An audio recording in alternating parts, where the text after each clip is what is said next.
Is up? Hi guys. How is everyone doing? Happy Tuesday. We're a day late because of travel, but we're here. We're gonna get into some the other way chat and Mama's Boy chat, which we're good. I was informed tonight is the debate. So I don't know if a lot of people want to talk or want to listen to me talk or want to hear the debate. So I don't know how we're gonna do viewer wise. Hello, Kara's here. Tonight was also the debate, so I definitely don't want to, pull people away from that important situation there. Hey, Gina. Hey, Jadifa Speaks. Hi. Hi, how How are are you? you? I'm good. How are you? I'm good. How are you? How was your day? It was a long day. How about you? Same. It was long, but it's fine. I can't complain. There's enough. It's enough craziness that I shouldn't be complaining, right? Yeah. Right? So I want to talk about this other way episode. Um, Statler and Dempsey were back, and there was some marriage talk, which I wasn't really expecting because, they basically broke up on the Yeah. boat, on the ferry. So I didn't think that they were anywhere near a point of commitment. But they seemed to move on very fast from their fight, and they were talking. Well, Statler was more taken back, like I was. She was like, "Oh, you think we should be engaged, or you should think we should get married?" And I was like, "No, no, she shouldn't think that." Yeah. But Dempsey's like, I'm moving towards that direction as marriage. I'm beginning to question Dempsey a little more now. Yeah. Like, I don't know what her intentions are. Are you getting like a raised eyebrow with her now? I'm a little on the fence, but she was so easy to forgive Statler. Like I'd have pushed Statler overboard a long time ago. So Well, I will say this. Statler was very clear with like, I need space, I need time, I don't want to have this conversation right now. And I think that, sometimes when you're having an emotional impact or something going on in your life, I don't want to say she was having a panic attack because I don't think she was, but I know that she was going through some emotional stuff and the fear of being on a boat because I also have fear of large bodies of water. I don't think that that was the best time to have a serious conversation. But I do think that Statler feels that she can talk to people crazy yeah. when she's annoyed. That is also an issue. But I don't think that Statler was to the point where she's like, "You're just rude to me. You were rude." And I was like, "Well, she asked you to stop and you persisted." And I feel like Yeah. the rudeness came when you kept persisting, you know?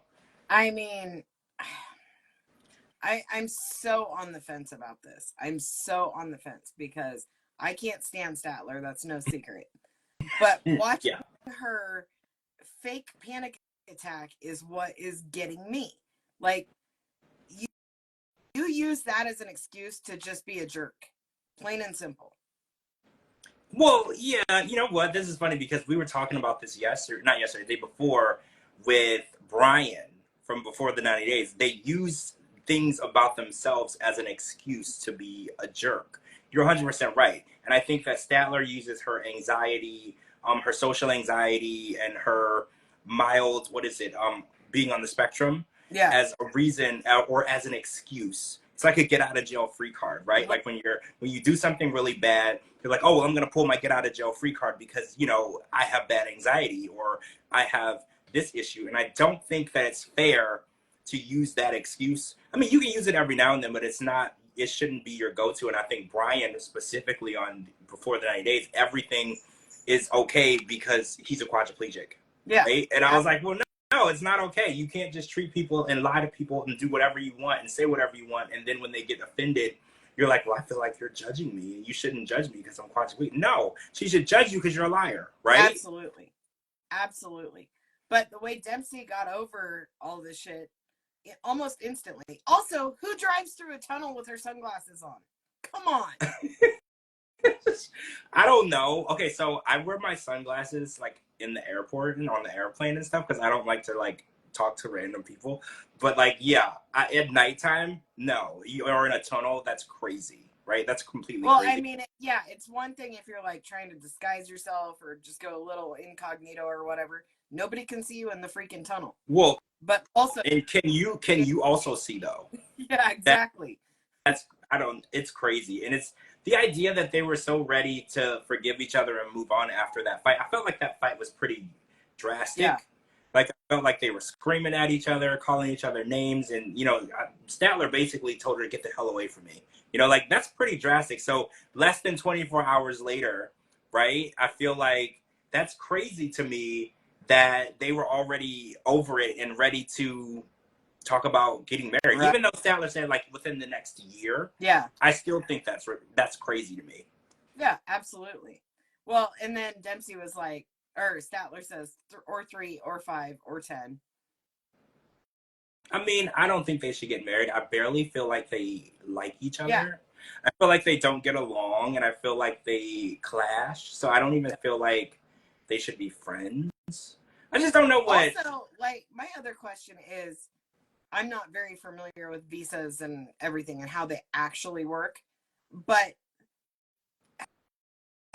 so how many different places can you travel before you have to bring your ass back home? Well, I know that certain visas you have like 6 months, but then there's multi-entry visas, Right.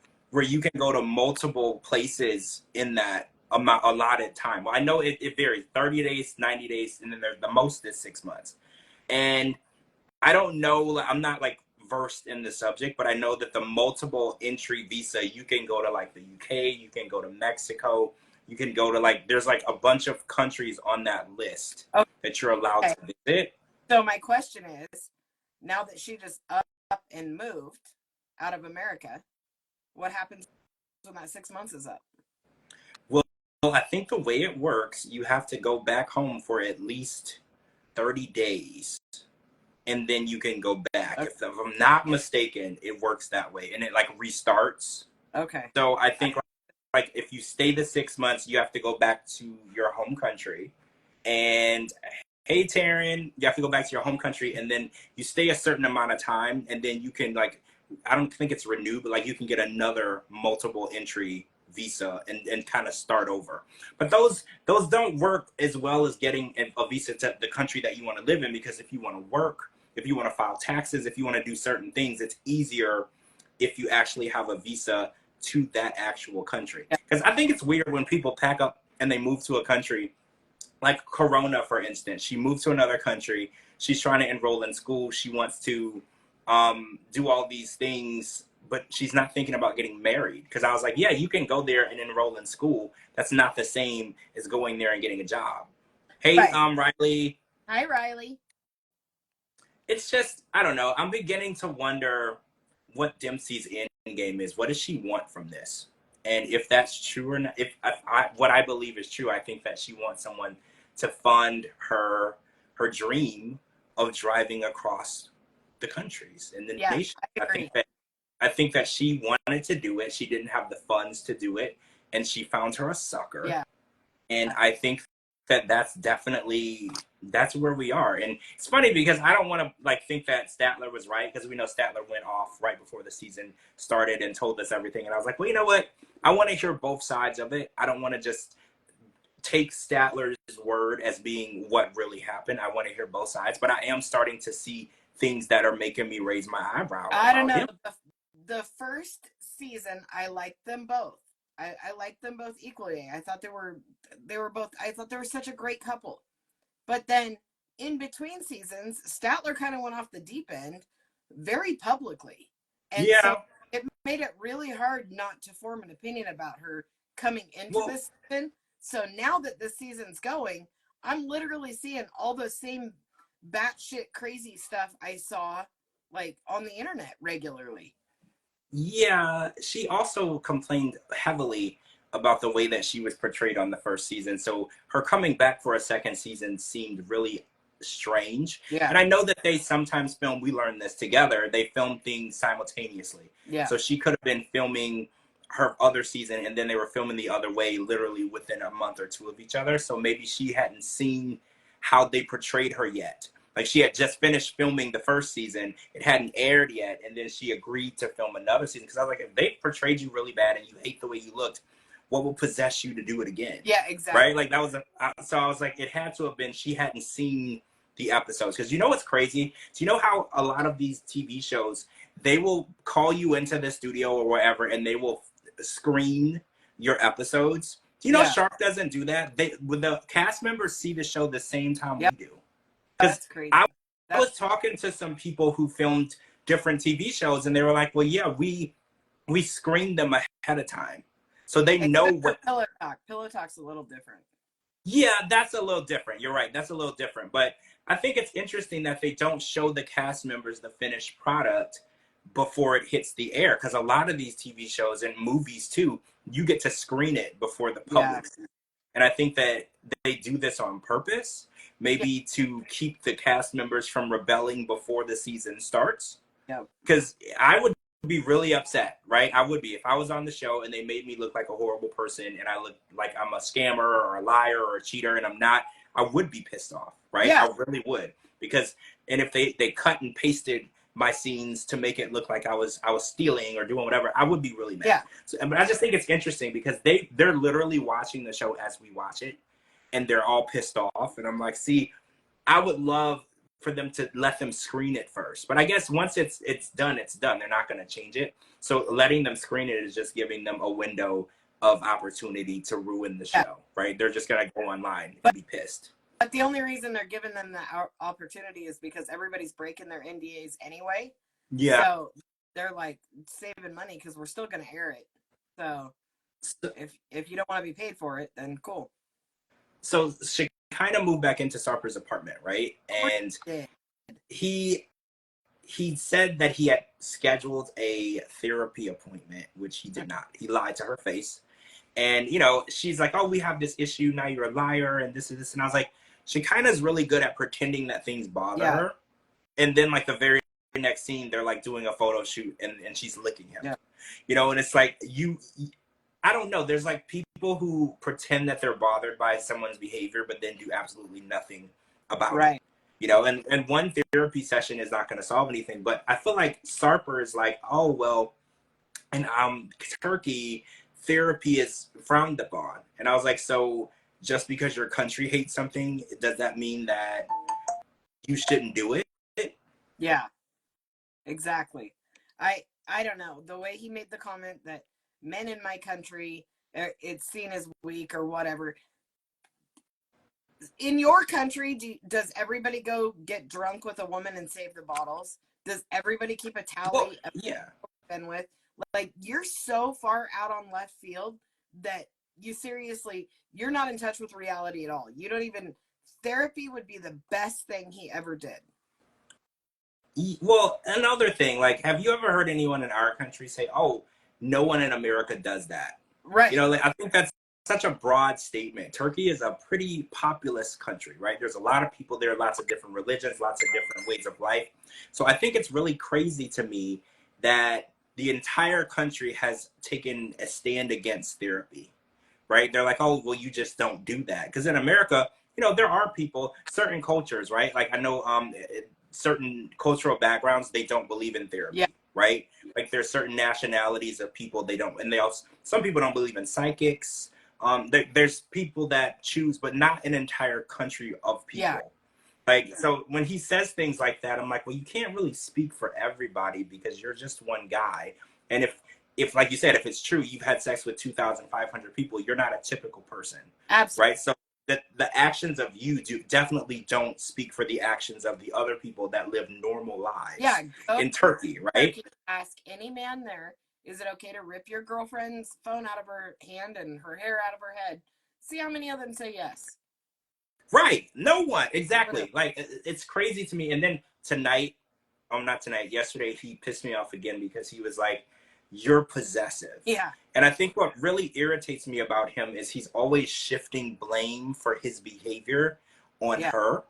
And it's like such a narcissistic move because he's like, oh, well, you know, you're jealous and you're possessive. And I was like, she's jealous and possessive because you've never been faithful to anyone. By your own admission, you told her when y'all got together that you've cheated on every single woman, or if you were, well, basically you've never been in a relationship, and in any relationship that you thought you were in, you cheated on her.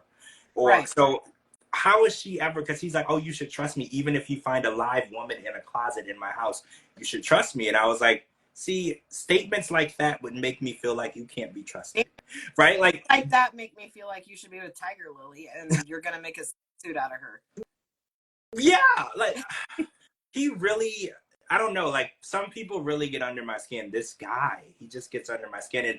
And it's Shekinah too, because Shekinah, she condones and she allows his behavior to take place. Hey, Austin. And I think that's what gets to me, is because, and then she pretends to be bothered by it. And I was like, don't pretend like you're gonna not move back in, or don't pretend you're not gonna be with him. You don't care. You could find him with another woman. You get over it. Y'all would still be together. Right? Riley said, has anybody considered that he might have a sex addiction? I did consider that in the beginning. And then I realized what a fake lying piece of shit this guy is. And I thought, he's just making shit up as he goes. Well, no, I think he's probably a liar and he has a sex addiction. I believe that. Anyone who I don't think he's really had sex with 2,500 people, but anyone who thinks that they might have, if the number is over 3 or 4 or 500, they definitely are addicted to sex, and they have an emotional like block on building relationships, and they have a social issue too, because I don't feel like it's possible for you to have meaningless sex with that many different people and it not affect you emotionally, right? Because I hate to say this, but sex is something that it can affect you emotionally, and it's not just playing basketball or shaving or cutting your hair. It's not just an act, right? It's a connection with another person. And if you can do that coldly and deadly, like having no connection with that other human being, there's something wrong, right? Absolutely. But also, I'm sorry, but this story went off the rails when we found out he had a kid that he can't find. Oh, yeah. So, you know, that means if you have one kid out of 2,500 women that you can't find, and there's only one, again, you're full of shit. Well, yeah. I feel like having, or he's sterile, you know, but yeah, there has to be more than one. There, or if there's any. Maybe sterile after all the surgeries and stuff. I don't know. I don't know how much of what we can believe that comes out of his mouth either, because when he looked Shekinah in the face and lied to her face, I was like, so now I don't really know what I can take as fact and what's fiction, because he lies for fun, because that's what Shekinah was saying. She's like, that's not even something that you should lie about. It's not serious enough. That's just a stupid, a minuscule thing that you could tell the truth. So he lies for fun. And when people lie recreationally, you really have to wonder, well, what is true about this person? What is actually going through their mind when you ask them a simple question like, what did you eat today, and they have to lie to you? It means that lying is more of a hobby to them than anything. It's not that they're trying to hide anything. She wasn't going to break up with him if he said no. Right. He didn't plan the next therapy appointment. So that's another thing that I wonder. I think he's a compulsive liar, because a lot of his storyline, 2,500 women, I would like to talk to the Guinness Book of World Records. Like, I don't believe it. And all of the things that he says, it's just, I don't know if he actually knows how to tell the truth. But also, I just want to say, when you go and you look at his Instagram post or her Instagram post or their TikToks, any social media, there is not a single woman on there that is like, he is so fine, he's so hot, he's this, you're a lucky lady. Everybody's like, pack your shit and run, girl. Nobody is attracted to this man. Nobody thinks he's just this godsend. But if you go on to like normal people's Instagrams, you get a mixture of both. You get love and hate. The people that hate are jealous because this person's getting a lot of attention. But then, like, okay, I'm trying to think of somebody that's good from, okay, well, we'll use Jamal. Jamal has every single post. He's got people that are, you know, haters, but then he's got people that are like, you're so handsome, you're the best looking. Riley's got the same thing. Women don't like him, but then women want to be with him. It's if they're a good human, people are attracted to that. Cut down the middle. You're right. Yeah, he doesn't have a single positive comment on anything. Well, I think that his personality, like looks wise, him and Shekinah are good looking people. But I think their personalities are what turn people off. Like they're But because very they're they're so fake, and people, I realize that's what a lot of people think is good looking or beautiful or whatever. If you look like you were taken directly out of a Mattel box, that takes away all of your personality. It takes away, it literally takes away who you are. And I don't care how many plastic surgeries you have, looks eventually fade. You're gonna run out of TLC money. You're gonna run out of all this shit. So you're not, like, she had to come back to the United States to work because they're not making money. well, no, I And agree these with you. surgeries I do think are not free. so. Donna said they have no redeeming qualities. No. And I think that our generation and the generation before, we're convinced that being good looking and beautiful are the only good quality we need. And we're running into so many people that are good looking but shallow. They don't have a personality. They don't have any good character traits. They're liars. They're deceitful. They cheat on people. They don't value friendship. They don't value relationships because they're good looking. Yeah. And they feel like that is like a get out of jail free card for all of the bad things that they do. They're like, oh well, yeah, I shouldn't have done that, but I'm good looking. How else would you be with someone that's good looking? And then then you start to see the person that they are. Because I think in the beginning, Sarper was kind of shitty already, but then as we got along, especially this season, and seeing the way that he treats women in general, it's not just Shekinah. I think Shekinah, she likes being treated badly, which is a whole nother conversation. I don't think that it's an issue, but we met one of his exes who definitely did not want to be treated badly, and he treated her badly. He ghosted her. He lied to her. He treats women like they're below him and they're property and they're just something that you use when you're bored. Yeah. And I think that's why we have this hatred, and we're looking at him and we're trying to understand what Shekinah wants out of him, right? We're just trying to understand what woman who has the ability to think and reason on her own would leave their daughter in another country to go and chase after a man who lies to your face, rips your hair out, treats you like shit. And it's just really mind-blowing because in her mind, she won the lottery. Yeah. And we're watching it, and in our mind, it looks like she went to the swamp and picked up the first dead animal that she found at the swamp. She's dragging it on her back, and we're like watching the same thing, but we don't understand where her mindset is. Yep. She went to the jungle. She picked out Dumbo. She headed home, found out he was a piece of shit, but she can make money on it. Riley said it. It's like her job. And yeah, so somebody posted on X, they said that they didn't believe Shekinah was fully Amish or was an Amish. So they found an article where she said that her parents, they lived in Lancaster, Pennsylvania, and it was an Amish community. And the parents had a lot of Amish friends and people that they worked with. And they said that they raised their daughters Amish, but they were never actually Amish. Yes. So does that surprise you? Because I was like, she does sell being an ex-Amish as like her selling point, because even when she was on the Jerry Springer Baggage show, like all of the shows that she was on, she made a point to say I was an Amish person.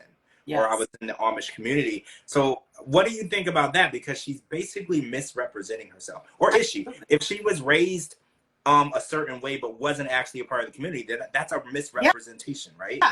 Yeah, you can't say that. Like, I mean, I guess you can say whatever the hell you want, but well, right. I mean, nobody, like, that says, okay, you're pissed off at Sarper for lying, rightfully so, but you're literally lying as well.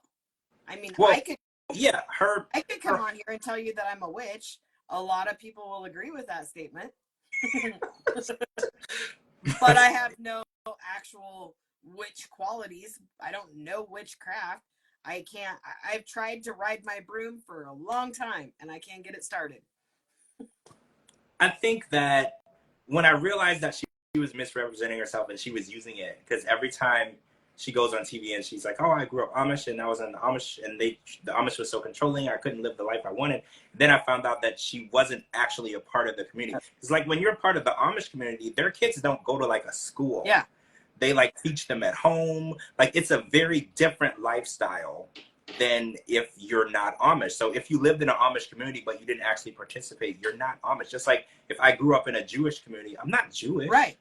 I might have a little more understanding of their way of life because I can see it firsthand, but I can't go walking around telling people I'm a Jew. Yeah. I'm not. I just grew up around people who were. And I think that this misrepresentation is starting to happen a lot on this show. People want to be known and they want to be a big name. They want to be the next big Angela and they want to make this out of a career, and they're misrepresenting themselves in hopes to become something. Because, you know, the way that she acts and dresses, it's different. For to say that she used to be Amish, you're like, well, what happened? You know, you definitely don't appear or act as an Amish woman. So I think that she wants that shock value. And it's like, stop lying. You know, like, I'm so tired of people lying about everything. If there isn't something interesting that you want to share with people about yourself, pick up an interesting hobby. You know, like, start doing something more than your face and your nose and your extensions and make yourself,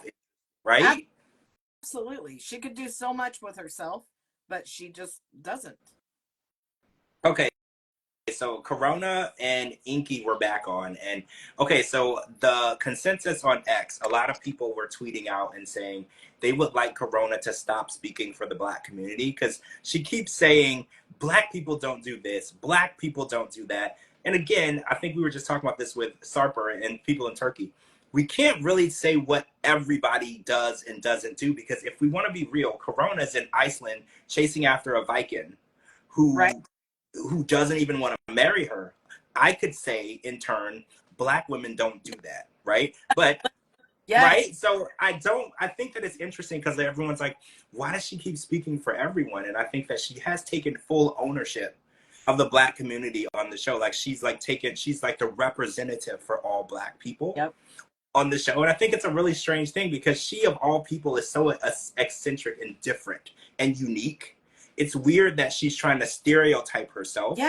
Because at the same time, she dresses like a dominatrix and she talks super different and everything about her is different, but she's also stereotyping herself at the same time. Isn't that weird? It is so weird. And that's the first thing in my notes. I was like, I didn't realize how much shit Black people don't do, because all the Black people around me do these things. Like, if you told me to describe these cast members, I'm not gonna say Inky's the white guy in Iceland and she's the only Black American woman in Iceland who ever did a polar plunge. That is not what I'm gonna say. I'm gonna say she wore heels. This woman wore heels in the snow. She's literally wearing a dog harness with spikes. Like, that's how I'm going to describe her. Her being Black is the furthest thing from the first thing I see.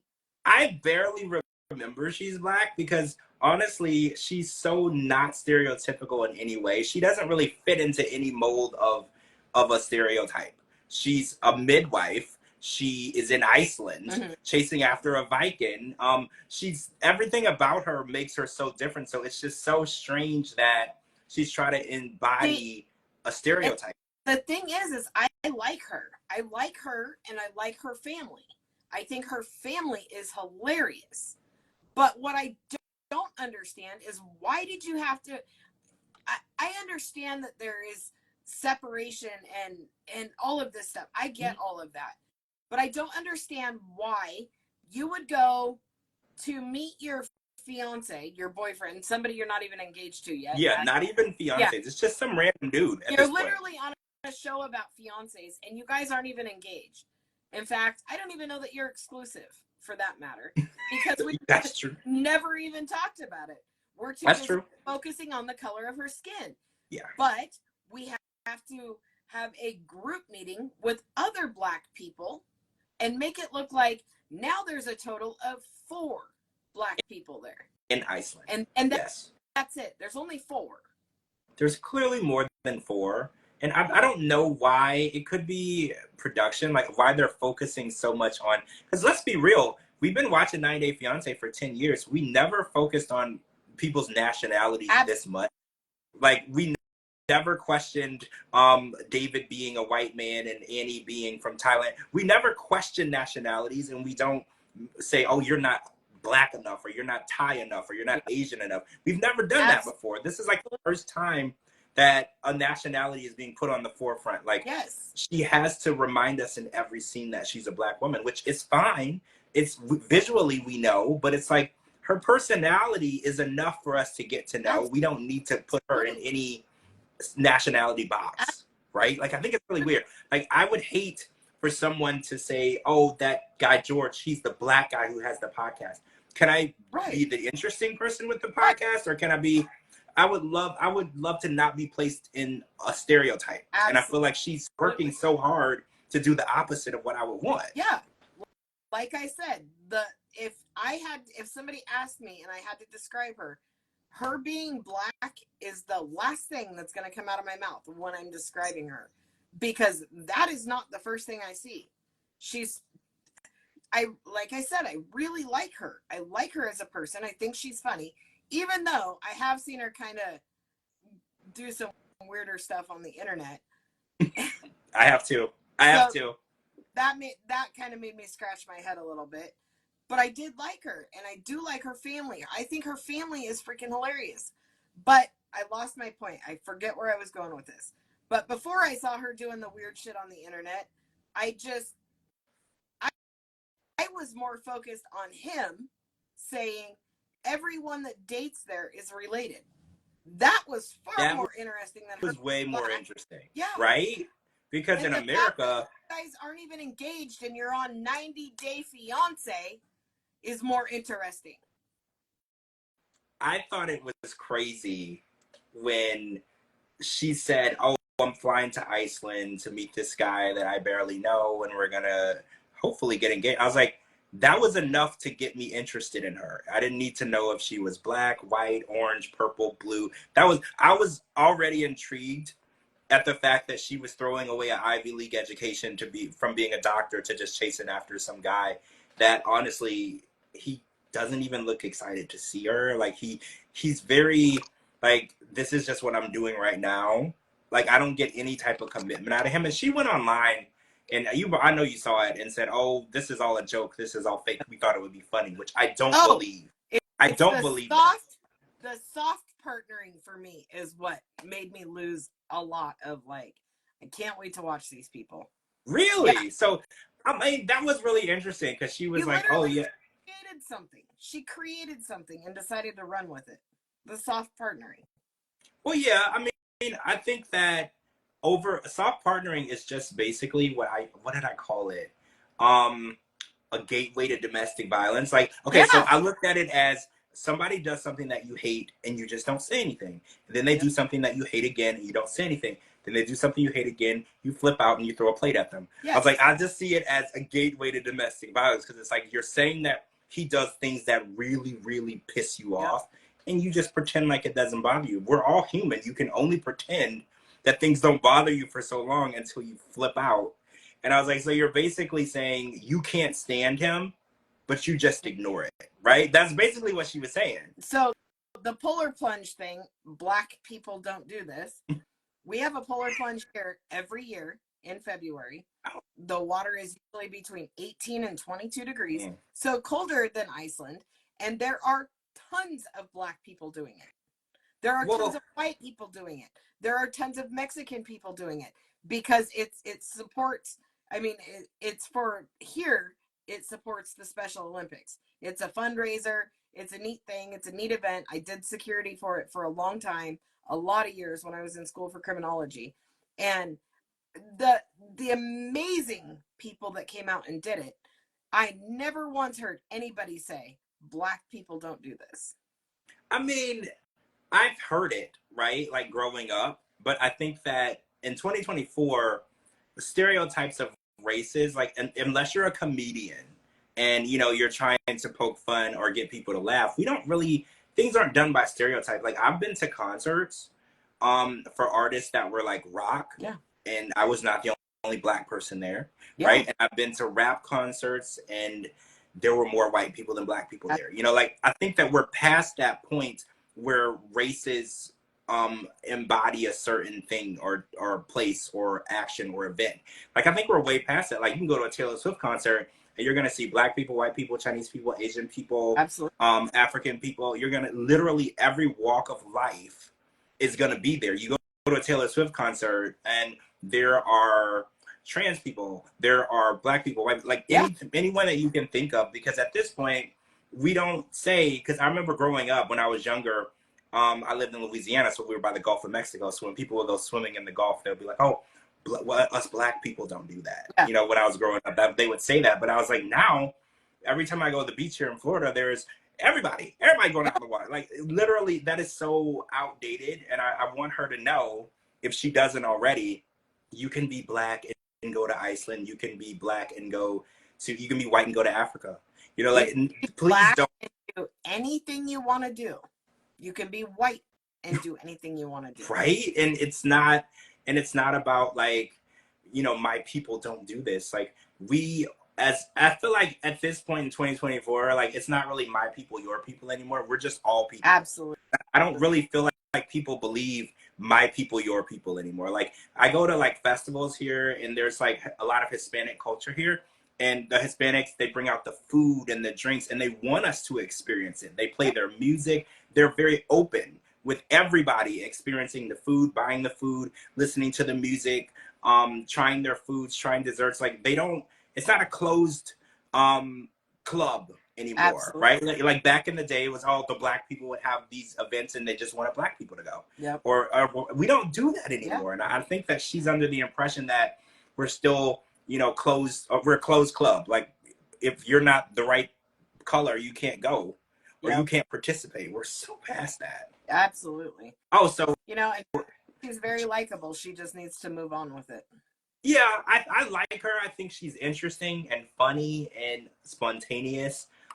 She doesn't plan anything properly, which is fine. I don't mind. I think people who plan less have more fun. I like her as a person. But like you said, I don't describe her as a black girl on the show. I describe her as Corona, who's in Iceland chasing after a bike. Absolutely. Right? Like that's exactly what I get from it, and I feel like that's more interesting. Absolutely. Right? I don't want to put her in that box. Oh, so Josh's brother Jared went to China. I want to talk about this real quick. Oh my gosh, I have so much to say about this. Really? Go ahead.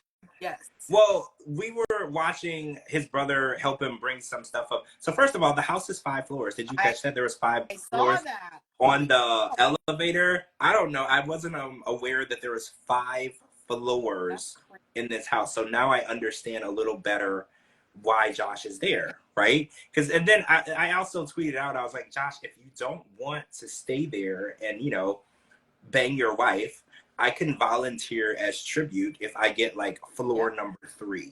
Yeah. Right? Like the whole floor can just be mine. I was like, because it's not that difficult. You know, this is a hotel at this point. Actually, the hotel that I was in yesterday, only 4 floors. Josh's house had an extra floor than the hotel that I was in. Yeah. Just put that in perspective, right? My question is, why do you put an elevator in your house, in your 5-story house, and it's not big enough to fit a damn mattress? Huh. That's true. Because how do you get things up to 5 different floors? You have 2 Americans come and move it together. That is a flaw. That's a flaw in the construction, because now that I'm thinking back, because I lived in apartments when I was younger, like when I first moved out of my mom's, and they had a freight elevator.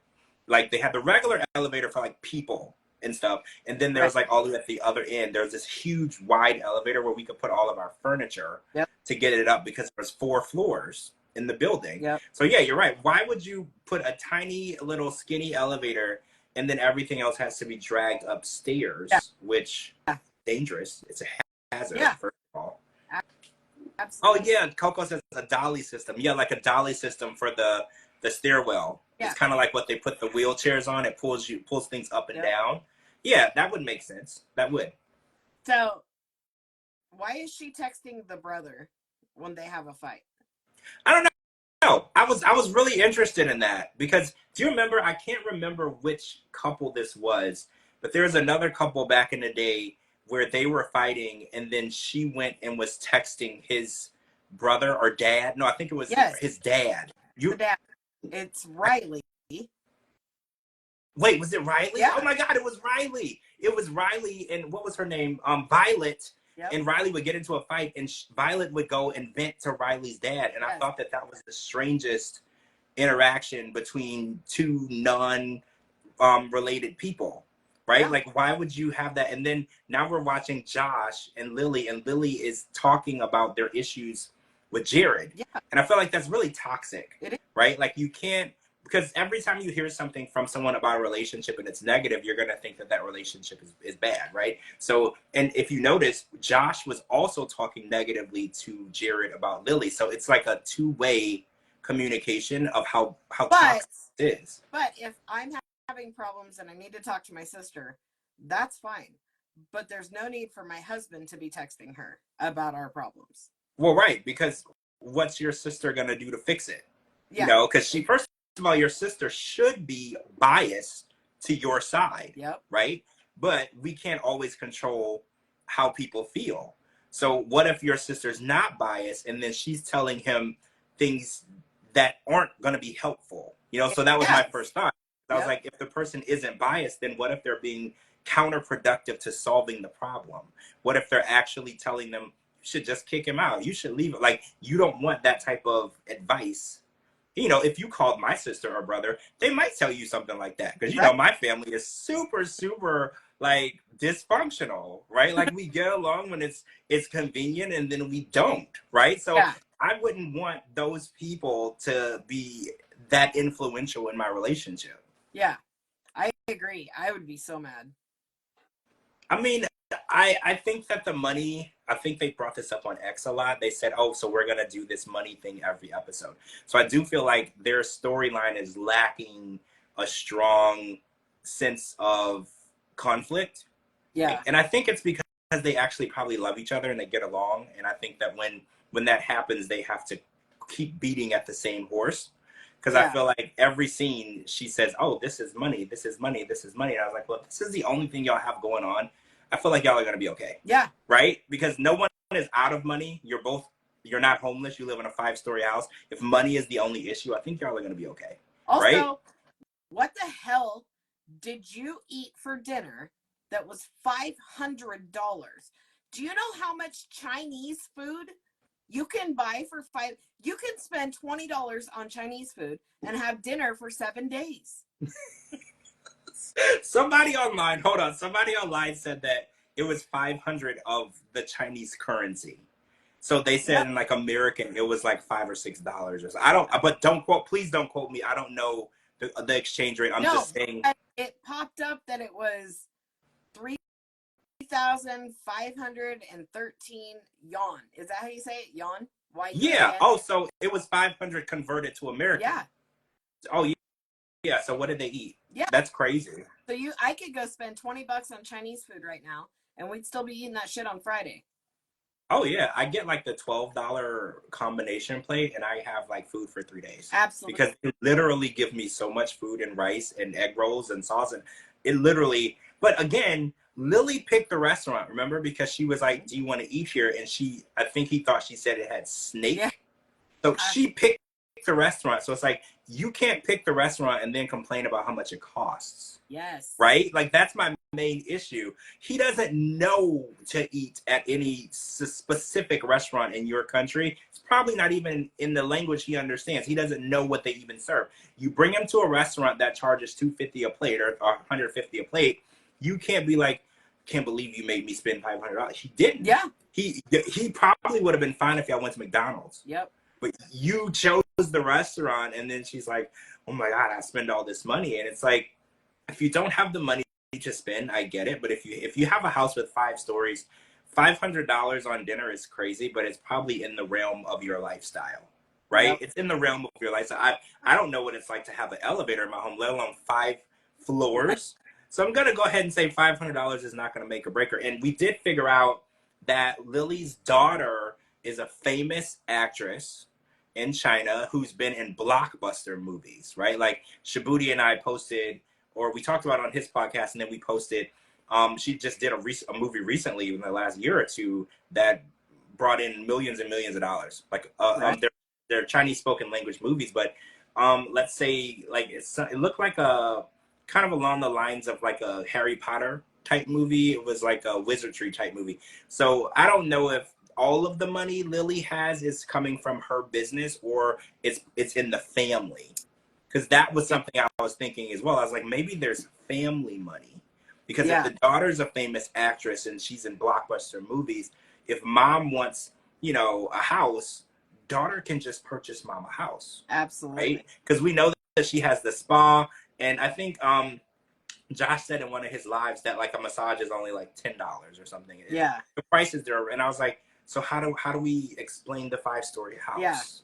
Yeah. How many massages did she give in the amount of time to do it? So I'm beginning to think that this is family money. I think that the family is very wealthy, right? And the money is never going to be a real issue. It's fake.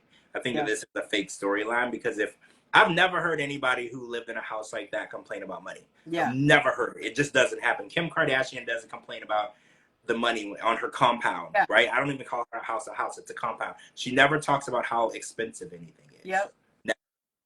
Absolutely. Oh, the diva speaks. She says maybe she gives happy endings. That could be because that costs 10 times the regular rate. So, okay, I don't know that, Josh, I don't know that, but it's possible, right? And I don't even think that's illegal. Is it illegal over there? I don't. You know what? I should stop talking because I don't have enough information. I don't have enough information. I don't want to sound stupid. I don't know if that's true or not. Because a lot of people are under the impression that in Vegas prostitution is legal, and it's like not, as long as you don't get caught or something. Or it's complicated because I used to think there was no law against it, but there is. But they don't enforce it. Yeah. So that's the whole thing. So you know what? I'm not going to say anything about that because I don't want to sound stupid. Oh, but I want to talk about some of this Mama's Boy that came on last night because we met a new mom and son. So Lori and Chase, which Chase is engaged. I think he's engaged to Tash. Yeah. I think her name was, and he's actually living on his own in his own home in another state. He's the only mama's boy this season who doesn't have like physical ties. Well, I mean, also Austin and Charlene. Charlene's in Michigan and Austin is in LA, but it looks like Charlene spends a lot of time in LA. Yep. But Chase is actually living separate, and he has a fiance who's getting married, and his mom Lori has a fiance and she's getting married. So it's really interesting. This one stood out to me because usually it's very codependent. They don't let the other do the marriage thing or the girlfriend. Yeah. So I was really interested in this one because they're letting themselves live their own separate lives, but they also have this invasive relationship where they go out together, they go drinking together. People think that they're dating. Yeah, so it's really weird to me. That's crazy to me. Well, no one has ever thought that my mom was my girlfriend, right? Like that's never happened. Thought my son was my boyfriend. Right. Like it's never happened. So it's really weird when you get so close and they go out drinking, they go to bars, they go to the spa. Kind of gave me like Matt and Kelly vibes because Matt and Kelly, they do the spa together, they go drinking, they do all of their stuff together. But Kelly is more standoffish when it comes to women in his life, and it seems like Lori and Tash are really close. Yeah, because they said that they're planning their weddings together, they get along. The only thing was Lori was like, you'll always be number two, but I think all mothers say that, right? No mother is gonna be like, oh yeah, or no, she said, I'm the queen, you're the princess, right, or something along the lines of that. But this is gonna be interesting though, because it's interesting to see a mama's boy who gets to live his own actual existence, and his mom allows it. He's there every weekend. Well, yeah, and it's not close. He's in Tennessee, I think, and she's in, I think, Georgia. Yeah. So it's not around the corner, right? It's not around the block. So I'm really interested in seeing how that turns out. Oh, so I want to talk about Shahid and Nyla. So Nyla, she came to cook shrimp pasta for the family, and the issue is she brought like 10 shrimp total. Yeah. And there's like a full family. So there's Shahid, his brother, their his mom and his mom's boyfriend. So who he doesn't like. who he hates, right? That's interesting too, because the mom, she never mentioned she had a boyfriend up until this episode. So I was a little surprised that there was a boyfriend, and then he said that this guy is the biggest mistake she ever made. So I'm seeing that territorial side of Shahid, which is interesting because he's upset that his mom won't accept Nyla, but it's they're doing the same thing to each other. Yeah. Because clearly this guy has been in his mom's life for 8 years. They've been together for 8 years, but he's not going anywhere. It's pretty constant. Yeah. And, you know, but it's funny because he doesn't approve, and then she can't stand Nyla. She's under the impression that Nyla was a stripper at some point, and she's going to make Shahid pay for everything when they move out together. So I wanted to get your opinion on that, because back in the day, you know, that was customary where a woman moves in with a boyfriend that she's with or a fiance, the man would pay the rent. How do you feel about that? So, like, say your daughter was going to move out with her boyfriend or fiance or husband.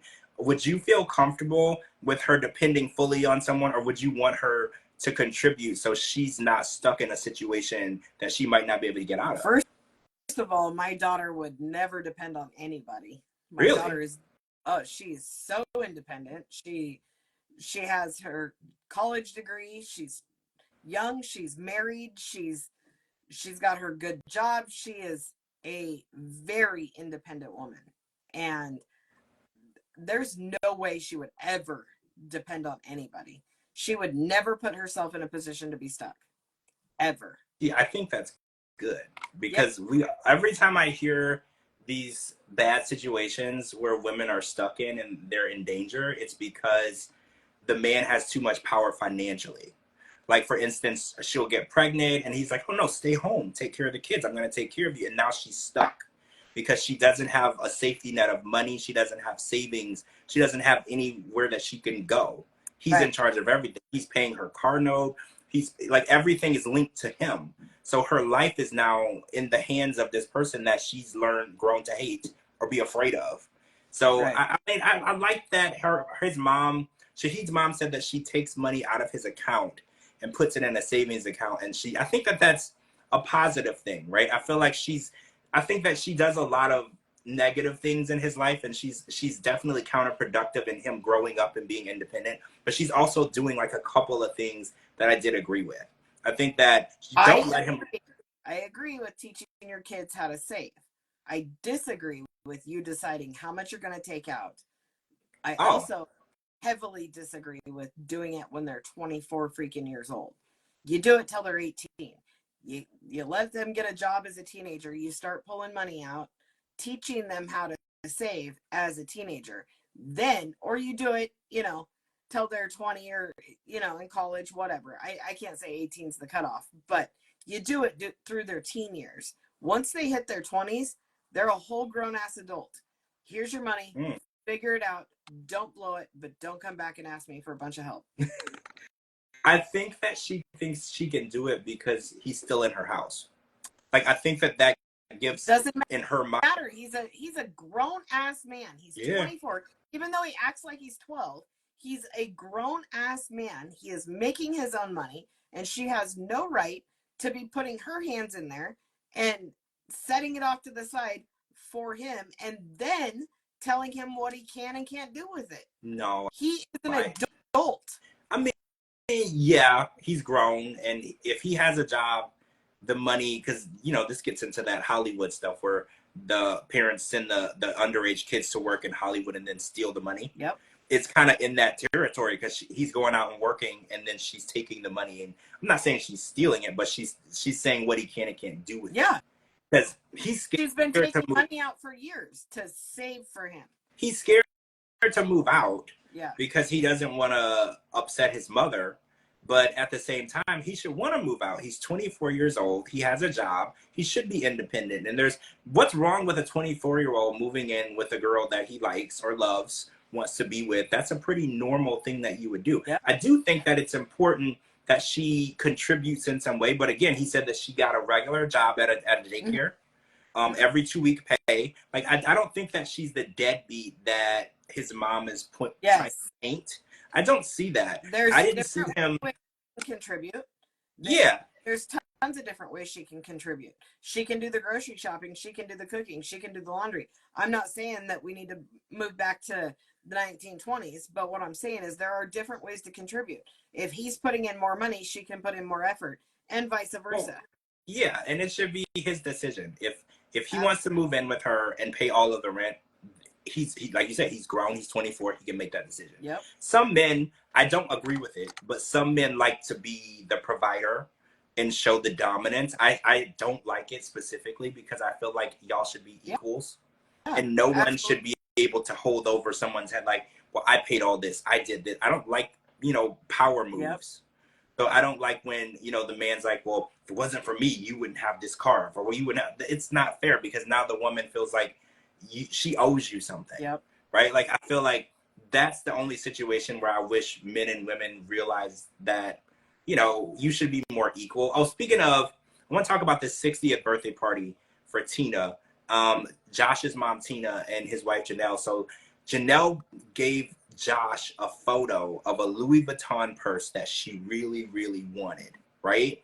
And Josh, in turn, purchased the purse and gave it to his mom. So see that I'm so pissed off about that.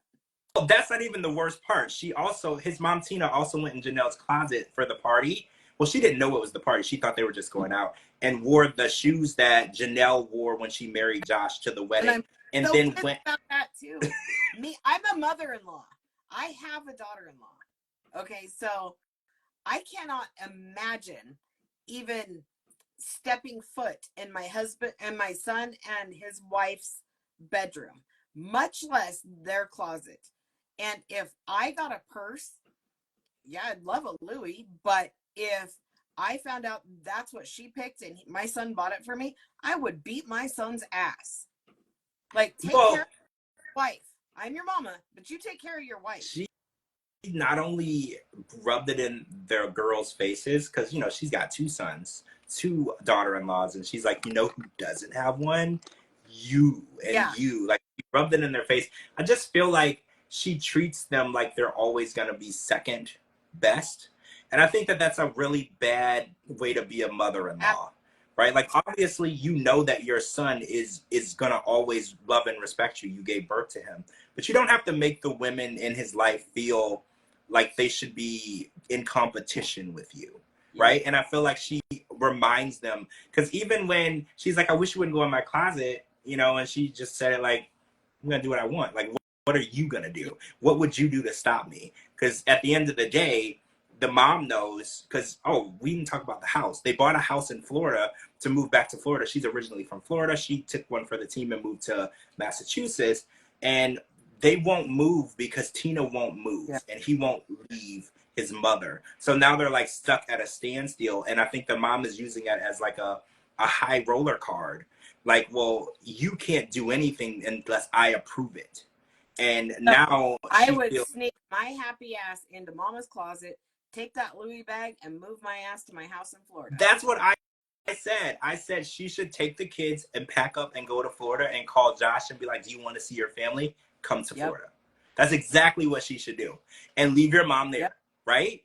And I get it that Tina had that, what was it, a heart attack? And it was touch and go. Super, super scary, right? Especially she has one child, but they're twins. So, like, she has two sons. They're basically the same child, right? So imagine losing that parent or thinking you're going to lose everything. I totally understand that. But at the same time, when you start a family, you have kids, you marry someone, you have to make sure that they feel loved and important and appreciated. And I feel like he doesn't care. Like, when she voices her opinions, he just stands there and he's silent and just lets his mom just yell and basically say whatever he wants or she wants. And there's no, like, hey, I really wish that you would respect Janelle's wishes, right? Like, you don't have to start a fight, but you could also set boundaries, right? Like, I get it. You think that, you can use her things, but ask her first. Like, just set a boundary. You don't have to start a fight. You don't have to make anybody feel shitty, but you can also, as a man who needs to control, there's two women in your life that you love. You have to set boundaries between the two, right? But when mom goes into the closet looking for shoes and there's shoes on the floor and then a special pair of shoes on the top tucked away, stowed away. Obviously, you don't wear those. She Like, can't pretend to make me believe she didn't realize that the shoes in the original box at the top of the closet are not important, right? Like I've seen women's closets. There's boxes on the top shelf with purses and shoes. Those are very, very important. When you look, there's a shelf at the bottom. Those shoes, whatever. Yeah. But the stuff at the top that's still in the original box that might still have the bow on it from when they got it, don't touch that shit. Yep. Like, everybody knows that. That is not for you to touch. That is something that they received or purchased for themselves that they will cut your fingers off over. Don't. There is certain stuff that women, and it's that top shelf. Anytime you walk into a woman's closet, there's clothes, there's like a shoe rack at the bottom, there's purses that they might even have on the floor, and then the stuff at the top, don't mess with it. That's where the real stuff is at. And I think the mom is not stupid. The mom knows what she's doing. She just knows that she can get away with it. Tina knows that nobody is going to stop her because her son is going to always pick her over Janelle, which I think is just horrible. Yep. Yeah, I don't know. I can't with them. Yeah, Don, I think you're right. She's trying to be a problem because I think deep down she feels threatened by her snarky comments. Why all the snarky comments? She kept saying, even though we argue, I love you. Like, why do you have to keep pointing that out? I think she's being, what's the word? Vindictive? Yeah. Like, it's almost like when you, what do you call it when you, not provoke, but you rub it in somebody's face? Antagonize? Like, antagonize. I think she's antagonizing. Absolutely. Her. Like, you know someone's upset with you, and then you're like, you know I love you. You know you're not mad, but they are. You're antagonizing them. You know that it's pissing them off. I feel like the mom does that. Yep. And, that doesn't end well. No. It could end with Josh being filed for divorce on. Like, it doesn't end well. A woman can only put up with so much shit, right? Like, women are built to take a lot, but they're also human. And if he keeps treating her like she's not important, she'll find somebody who treats her like she is. Yep. Right? Absolutely. There's always a man who will treat you the way you're supposed to be treated. You just gotta find him. Yep. I agree. All right, so we're gonna wrap. I think we only have like a minute left. So we're gonna wrap. We'll talk about the Matt and Kelly thing next week. They did some speed dating. We'll talk about that next week. But make sure you're following Cara. She's tagged in this video. Make sure you're following me on all social media platforms at George Mossey, GeorgeMossey.com. Anywhere you get your podcast, type in the George Mossey Show. Oh, and Sunday we're gonna talk a little bit about the new show that's airing in Mexico. Oh, I've known the cast for so long. I'm so happy it finally came out because we have to talk about it because Soulja Boy is back. So we have so much to talk about. So we're going to talk about that on Sunday. Everybody have a wonderful Tuesday, and we'll talk to you really soon. Bye.